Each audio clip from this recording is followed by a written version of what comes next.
pertama ada latar cerita, tokoh dan watak, dan teknik menentukan karakter tokoh dalam cerita.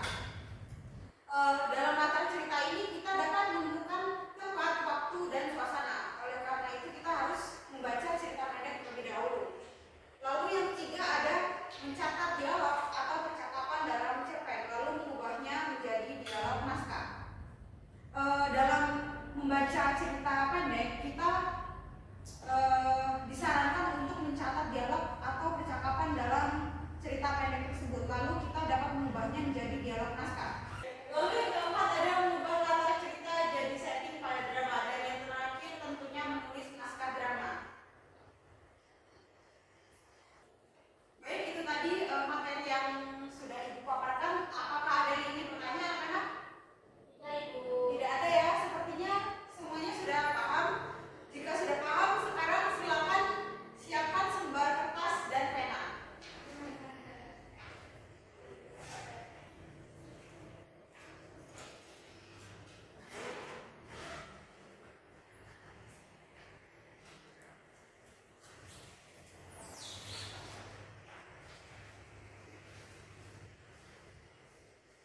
Apakah sudah semua? Sudah, Ibu. Baik, di sini Ibu akan memberikan tugas refleksi. Di sini Ibu akan membagikan cerpen kepada kalian semua, lalu Ibu meminta tolong kepada kalian semua untuk mengubah cerpen menjadi dialog atau naskah drama. Ibu akan memberikan cerpennya.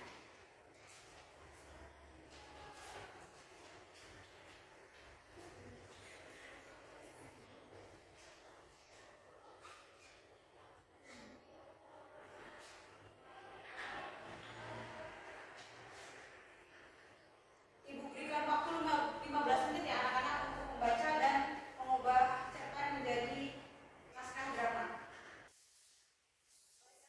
Sudah 3 menit sebelum jam pelajaran berakhir. Apakah tugasnya sudah selesai semua? Belum, Ibu.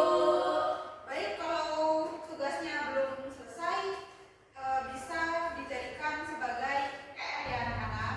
Jangan lupa dikerjakan dan dikumpulkan pekan depan. Baik, itu tadi penyampaian materi yang dapat Ibu sampaikan.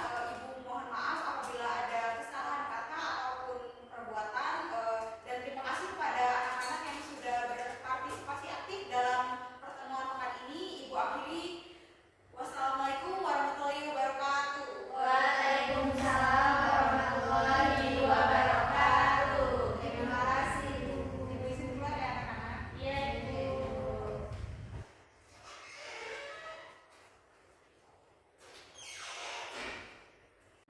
Selamat pagi, saya Nadia Putri Fatimah sebagai observan lisan dari calon guru Intan Hestiwira dengan NPM 2213041102. Di sini saya akan mengobservasi keterampilan membuka dan menutup pembelajaran dari calon guru Intan Hestiwira. Yang pertama, untuk gaya mengajar calon guru Intan Hestiwira. Calon guru ini sudah memilih posisi duduk di depan, sudah cukup baik, dan memilih kegiatan membaca dan bercerita kepada siswanya.